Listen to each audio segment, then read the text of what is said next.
इस लेक्चर में हम कंटिन्यू कर रहे हैं कैपिटल स्ट्रक्चर। तो इसमें हम डिस्कस करेंगे what is our ROE and ROI relationship and coverage ratio analysis.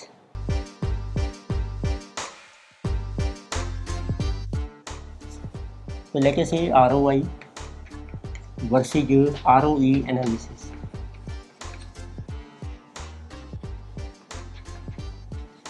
तो कैपिटल स्ट्रक्चर में हमने देखा जैसे आपको टोटल कैपिटल दिया होता है तो सबसे पहले हम कैलकुलेट करते हैं what is return on assets और दैट इज आल्सो कहा गया रिटर्न ऑन इन्वेस्टमेंट। तो बेसिकली इसका फार्मूला होता है EBIT अपॉन कैपिटल इनटू 100। इसमें जो ROI है या ROA है ये आपको मेंशन करती है कि टोटल कैपिटल के ऊपर कितने परसेंट आपको प्रॉफिट हो रहा है, देखिए कहा गया EBI की। बट हमें अल्टीमेटली कैलकुलेट करना होता है profit for equity who are the owners of the company. तो उसके लिए फिर हम इनकम स्टेटमेंट बनाते हैं। तो EBIT से हम स्टार्ट करते हैं। तो EBIT में से सबसे पहले हम माइनस करते हैं इंटरेस्ट, बैलेंस है जो PBT, फिर हम माइनस करते हैं tax, you get PAT, then we subtract preference dividend and balance है जो प्रॉफिट फॉर इक्विटी। अब उसके बेस पर आप रिटर्न ऑन इक्विटी कैलकुलेट कर सकते हैं ROE। उसका बेसिक फार्मूला बनता है आपका ROE का what is profit for equity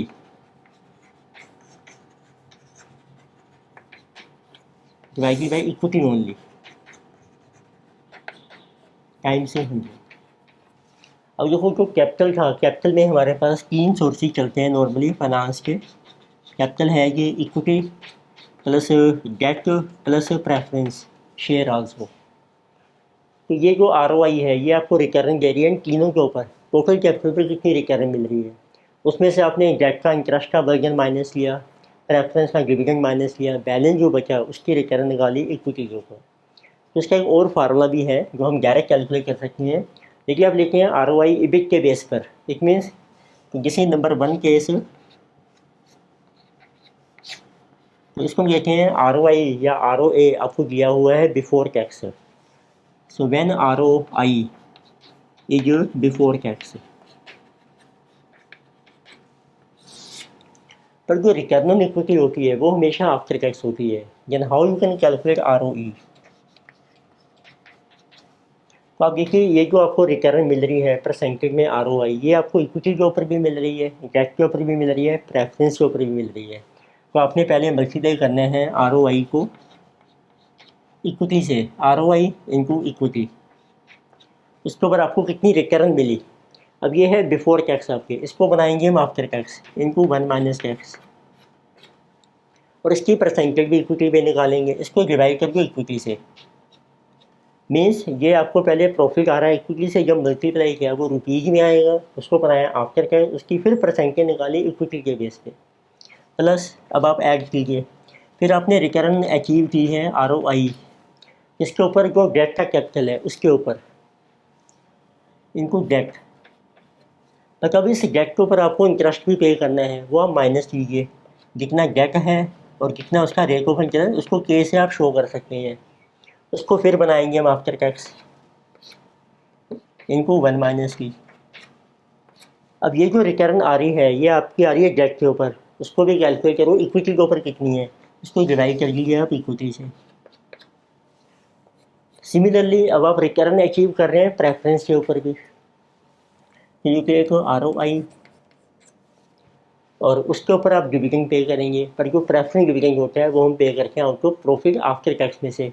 तो आपको ROI मिलेगी प्रेफरेंस के ऊपर, उसको बना लीजिए आफ्टर टैक्स माइनस करके उसमें से प्रेफरेंस डिविडेंड, बैलेंस जो प्रॉफिट बचेगा प्रेफरेंस के ऊपर वो that will go to equity, तो उसकी परसेंटेज निकालो आप इक्विटी के बेस पर।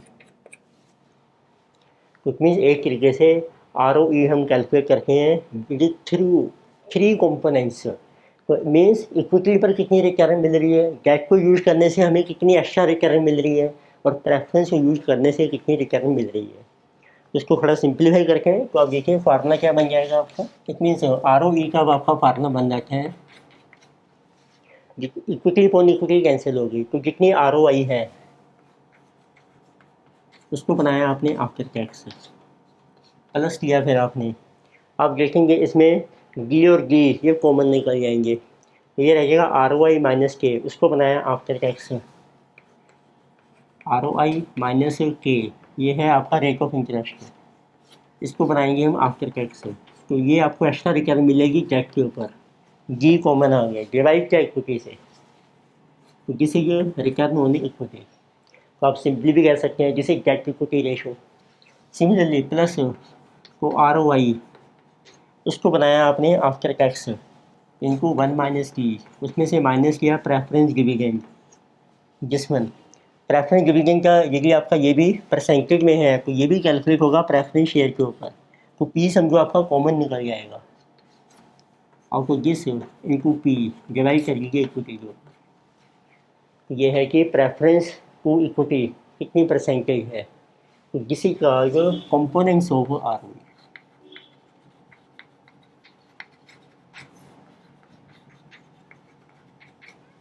उसमें जगह आप डायरेक्ट फार्मूला अप्लाई करके ना आर ओ का, उससे भी आंसर सेम आएगा आपका। जो बेसिक फार्मूला क्या है आपका, वो यही है, प्रॉफिट आपने कैलकुलेट किया डायरेक्टली फॉर इक्विटी के लिए और उसको डिवाइड कर दिया डायरेक्ट हमने इक्विटी से इनटू 100, तो दिस और ये जो इन सबका टोटल बनेगा, आंसर आपका सेम आएगा। अच्छा, सेकंड पॉइंट होता है कई बार आपको दी होती है आर ओ आई जो है जिसकी आफ्टर टैक्स दे रखी है आपको, तो उस केस में देखिए क्या फार्मूला बन जाएगा। तो case number B, so ROI is after tax। ऐसा मैं मेन फार्मूला ही आपको बता रहा हूँ। अब ये जो ROI है ऑलरेडी आफ्टर टैक्स ही है, तो आपका देखो ROI का फार्मूला बन जाएगा डायरेक्टली रिलेटेड दिस ROI, तो ये को होगी जो रिटर्न इक्विटी के ऊपर मिल रही है और इक्विटी से ही डिवाइड किया आपने, सेम आ जाएंगी प्लस। अब ये ROI आफ्टर टैक्स है, तो जो डेट का इंटरेस्ट है उसको भी आफ्टर टैक्स बनाते हैं, वो बना कर केगी, तो आप लीजिए simple formula ROI minus cost of debt, ये बैलेंस आ गया एक्स्ट्रा रिटर्न जो आपको डेट यूज़ करने से मिल रही है, ये आपको मिलेगी डेट के ऊपर और उसकी परसेंटेज निकाली आपने इक्विटी के ऊपर, और जिसे याद रखिए आफ्टर टैक्स है, तो प्लस आर ओ आई माइनस कर लीजिए प्रेफरेंस की जो कॉस्ट है, इसको आप के पी भी कह सकते हैं, प्रेफरेंस डिविडेंड मीन्स के पी, तो ये इस रिटर्न में से प्रेफरेंस डिविडेंड की कॉस्ट माइनस की आपने इनटू पी अपॉन इक्विटी। यहाँ पर पी डी का मतलब है समझो एक तरीके से के पी, परसेंटेज में है ये आपका, क्योंकि ये हम मल्टीप्लाई कर रहे हैं प्रेफरेंस शेयर कैपिटल से। तो किसी अगर एनेजर फार्मूला ये कब अप्लाई होगा, जब आफ्टर टैक्स है, तो उसमें आपको देखो के डी भी आफ्टर टैक्स लेना है, प्रेफरेंस शेयर की जो कॉस्ट है वो ऑलरेडी आफ्टर टैक्स ही होती है, इसमें सारा कुछ बिफोर टैक्स था तो सबको हमने बना लिया आफ्टर टैक्स।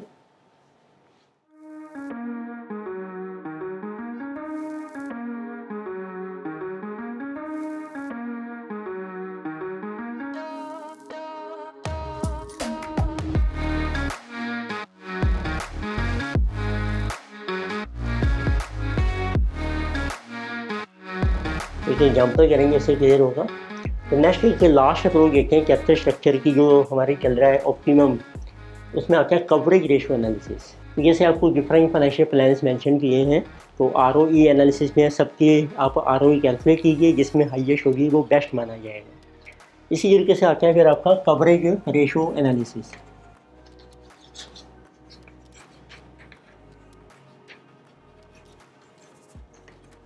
इसमें भी आपके पास डिफरेंट फाइनेंशियल प्लान्स हैं, तो सबका हमें कवर कैलकुलेट करना है।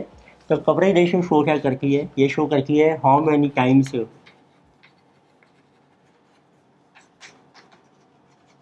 प्रॉफिट्स आर अवेलेबल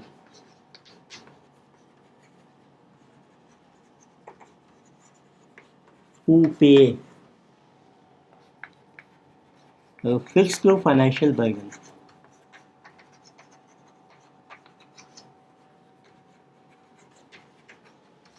जैसे आपने देखा डिफरेंट फाइनेंशियल प्लान्स में हमारा फाइनेंशियल बर्डन है इंटरेस्ट का, प्रेफरेंस डिविडेंड का, और इवन जो डिबेंचर्स हम इशू करते हैं उनको रीपे भी करने हैं, तो वो रीपेमेंट का भी एक बर्डन होता है। तो उनको कवर करने के लिए कितने टाइम्स प्रॉफिट्स अवेलेबल हैं, तो वो आपने चेक करना है। सो हाई कवरेज बेटर,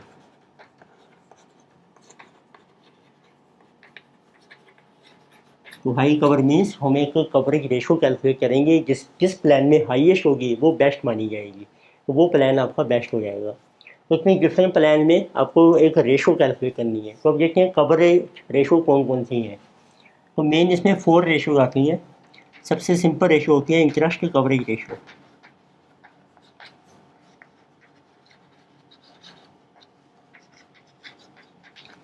इसमें हम सिर्फ ये चेक करते हैं कि कितने टाइम्स प्रॉफिट अवेलेबल है to pay fixed burden of interest. इसका एक फार्मूला बनाते हैं। तो इंटरेस्ट हम पे करके हैं EBIT से, EBIT को डिवाइड कर दो इंटरेस्ट से। तो सभी प्लान की आप इंटरेस्ट कवर रेशो कैलकुलेट करो, जिसकी हाईएस्ट होगी वो बेस्ट माना जाएगा। बट इसमें लिमिटेशन क्या है, तो इसमें प्रेफरेंस डिवीजन को कंसीडर ही नहीं किया है। तो इसलिए दूसरी रेशो आती है आपकी फिक्स्ड चार्जेज कवरेज रेशो।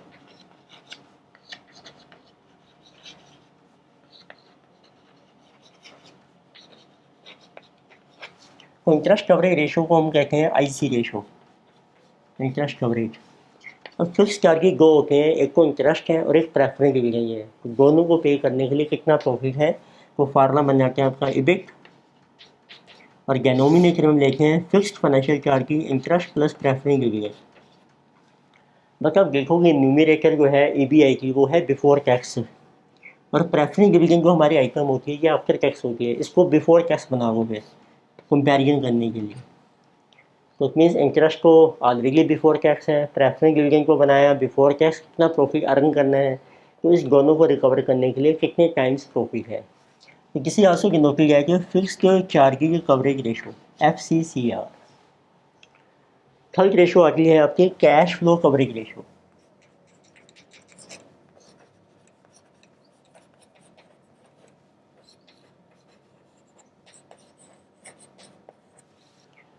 इसमें हम देखें कैश फ्लो में कैश प्रॉफिट कितना अवेलेबल है टू पे अवर फिक्स्ड बर्गन ऑफ डेट।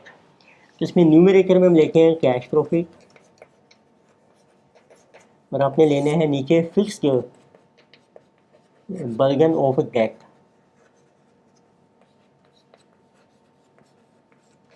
तो इस रेशो ने सिर्फ डेट का बर्गन कंसीडर किया है, प्रेफरेंस को कंसीडर नहीं किया है। कैश प्रॉफिट क्या होता है EBIT, उसमें आप डेप्रिशन ऐड बैक कर लीजिए। डेप्रिशन जो है हमारा एक्सपेंस है, पर वो हम कैश में नहीं पे करके वो ऑलरेडी सब्सट्रैक्ट हो गया EBIT में से, उसको ऐड बैक कीजिए, वो बन जाएगा कैश प्रॉफिट। अब फिक्स बर्गन क्या है डेट का, एक तो इंटरेस्ट आपने पे करना है, एक जो उसकी रिडेम्पशन की इंस्टॉलमेंट है हर साल वो भी आपने पे करनी होती है, पर ये पे करके आपको प्रॉफिट आफ्टर टैक्स में से इसको बना लीजिए बिफोर टैक्स। तो किसी कहा गया कैश फ्लो कवरेज रेशो, इसको हम डिनोट कर सकते हैं CFCR। तो this is also higher is better. और एक फोर्थ रेशो चलती है आपकी। तो ये सभी रेशो आपने देखी ये आ रही हैं प्रॉफिट बिफोर टैक्स चल रहा है सब में। तो एक रेशो आती है जिसमें प्रॉफिट आफ्टर टैक्स लेते हैं, एंड जिसे कहा कि डेट सर्विस कवरेज रेशो।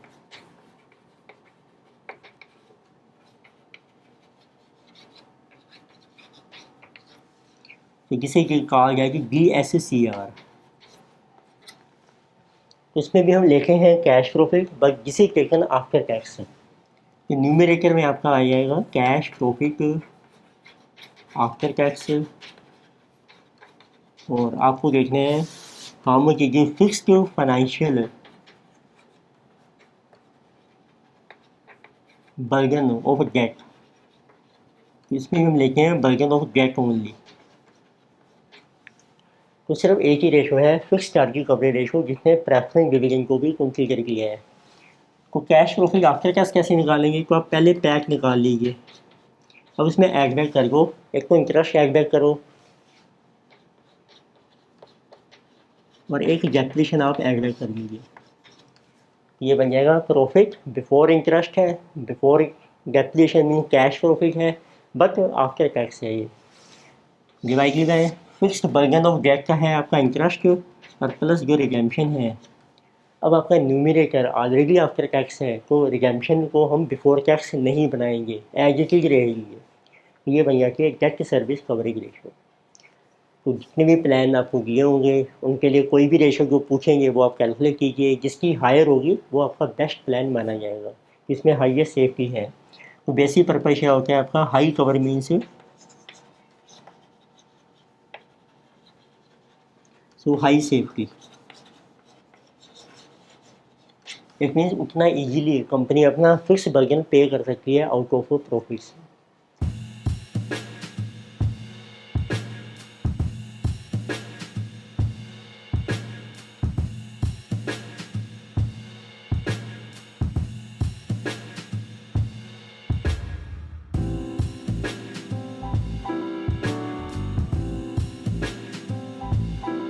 तो देखते हैं कुछ एग्जांपल्स करते हैं। Late us see example number 3। तो एग्जांपल 3 लेट अस सी, इसमें आप देखिए क्वेश्चन में मेंशन किया है SK transport company has an average cost of 9% for debt financing. तो डेट है वो आपको दिया है 9% डेट कंपनी यूज कर रही है। तो ये जो रेट ऑफ इंटरेस्ट होता है डेट का, उसको हम के से डिनोट करते हैं, के इज 9%, क्योंकि ये होता है सिर्फ बिफोर टैक्स। जब हम इसको बना लेते हैं आफ्टर टैक्स वो बन जाती है आपकी के डी, कॉस्ट ऑफ डेट। तो 9% है, उसको बना लीजिए आफ्टर टैक्स से। तो देखो इसका क्वेश्चन ने आपको दिया है financial leverage ratio is 0.6, ROI is 12%, what is ROE for the company if tax rate is 30%। Tax rate आपको दिया है 30%। ये आपका के डी बन जाएगा आफ्टर टैक्स से 6.3%। बस आपको देखना होता है, अब आपको कैलकुलेट करनी है एक लीवरेज रेशियो दी है आपको, financial leverage. This is another name of debt equity ratio. तो डेट और इक्विटी का क्या रिलेशन है, फाइनेंशियल लीवरेज कहते हैं debt equity, this is 0.6। And जो ROI आपको दी है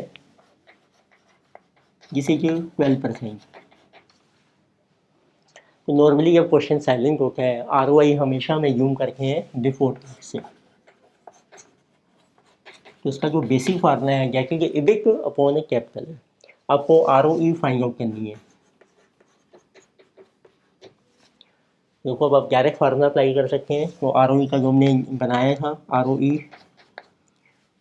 पहले को आपको ये रिटर्न मिलेगी ROI इक्विटी के ऊपर, तो इसका फार्मूला बन जाएगा ROI, इसको बना लीजिए आफ्टर टैक्स, इनटू किया आपने इक्विटी अपॉन इक्विटी, ये कैंसिल हो जाएगा, कोई यूज नहीं है।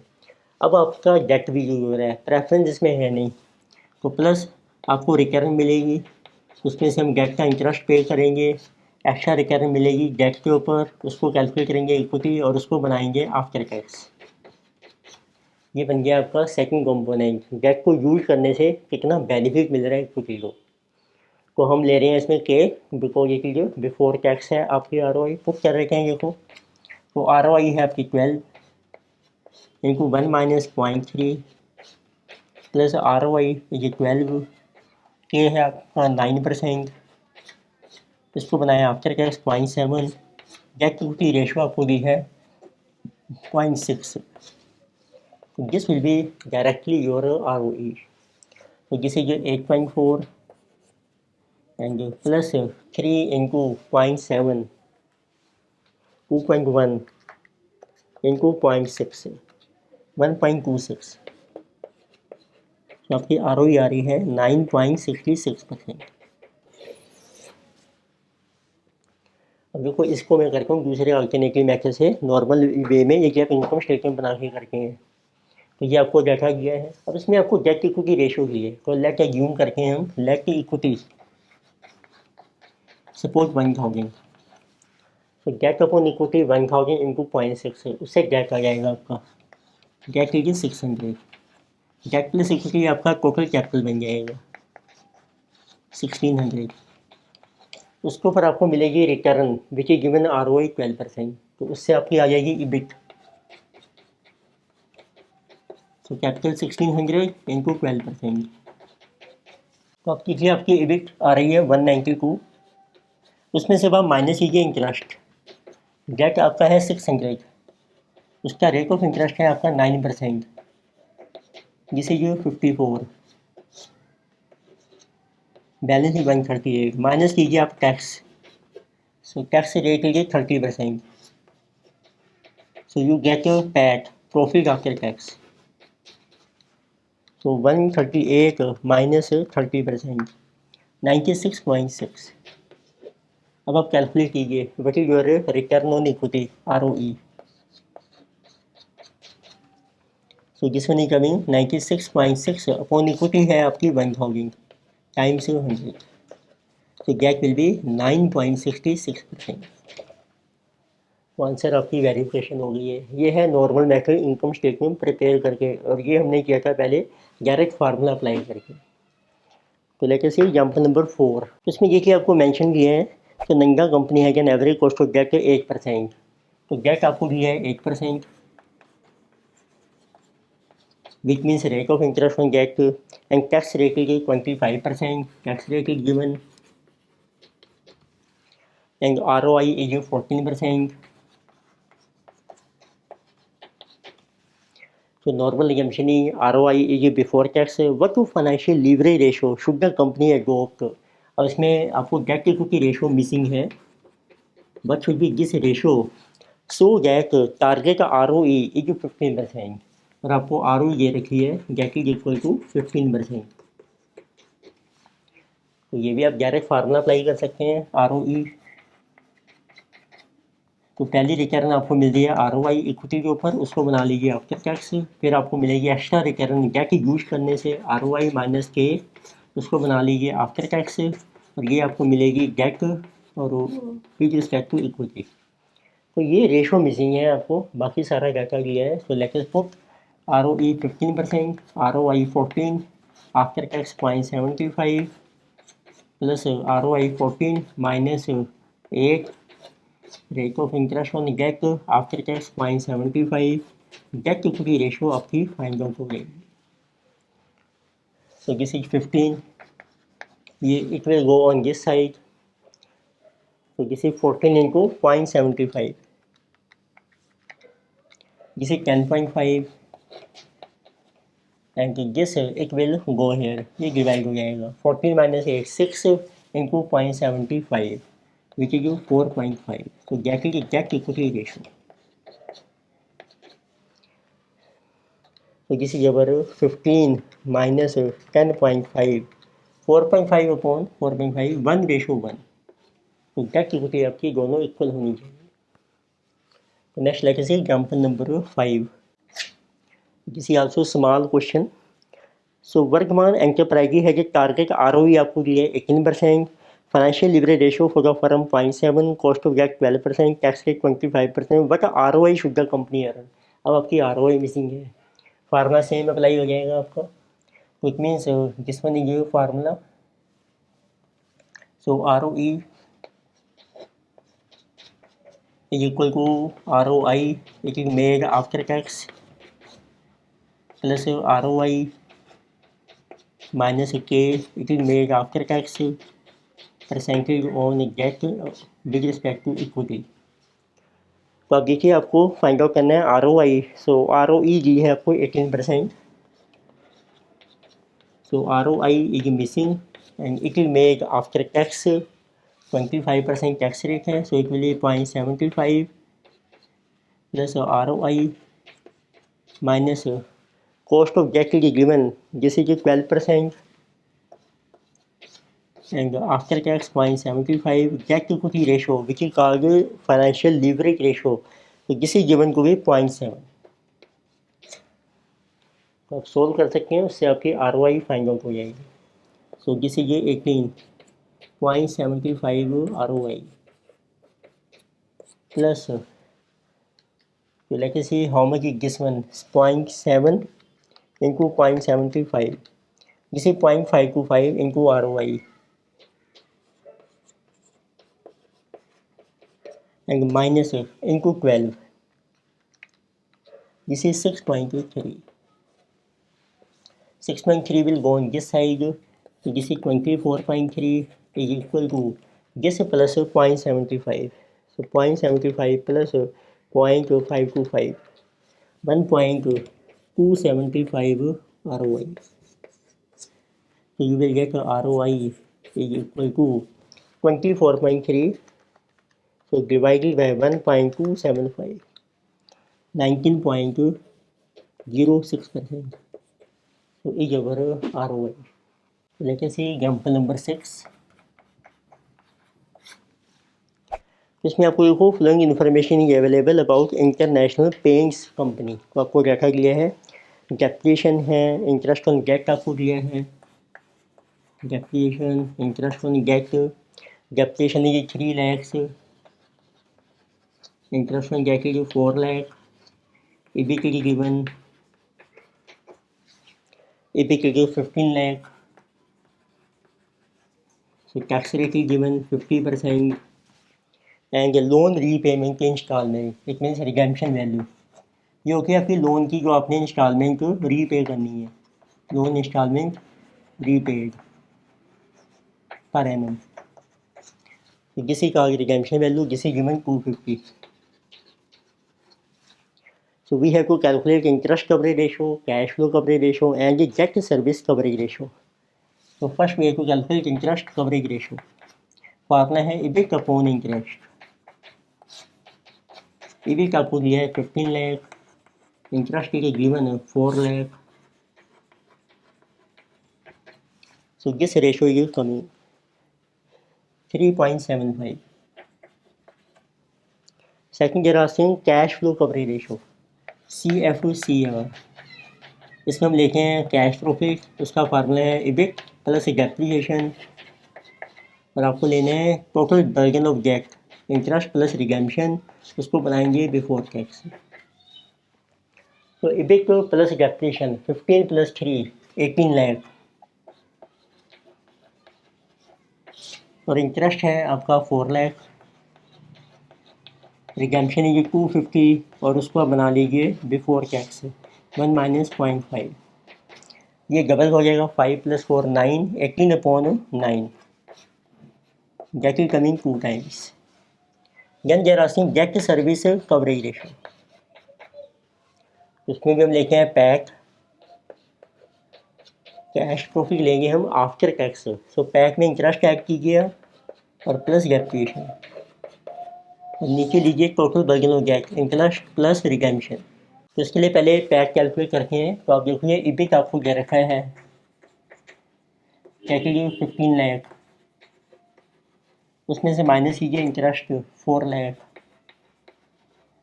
जिसे ये PBT 11 लाख, माइनस कीजिए टैक्स है जिस विल बी पैक 550। इसमें बुक कर रखे हैं पैक है आपका 550,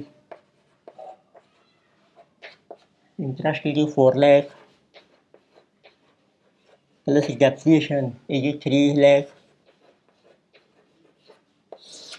नीचे आएगा इंटरेस्ट प्लस रिडेम्पशन, इंटरेस्ट कीजिए 4 + 2 650।